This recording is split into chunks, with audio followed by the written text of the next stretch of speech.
Welcome to Samba Samba. Enjoy the video. You begin by verifying the essentials. Your Vivo Y21 has a mobile data plan that permits tethering, and there's data left. Turn on mobile data, then open Settings Portable Hotspot and enable it. Choose 4 GHz for compatibility, 5 GHz for speed. Once done, reboot the phone, use airplane mode for 10 seconds, then disable it, because restarting the modem resolves many registration issues. Make sure your hotspot name and password are set plainly, so client devices can find and join.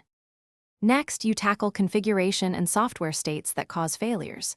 Reset the APN to carrier default so the data routing is correct. Incorrect APN blocks tethering. Then, in hotspot settings, set SSID, enable WPA2 security, and select the best band, switch to 4 GHz if clients struggle. Clear hotspot-related cache and app data to remove corrupt settings. Also check allowed devices and connection limit. Lower counts stop new clients connecting. These steps fix most protocol or config mismatches. To finish, validate the hotspot with a different device and walk through connection steps. Find SSID, enter password, and verify IP assignment. Update the phone system and carrier settings so tethering fixes persist.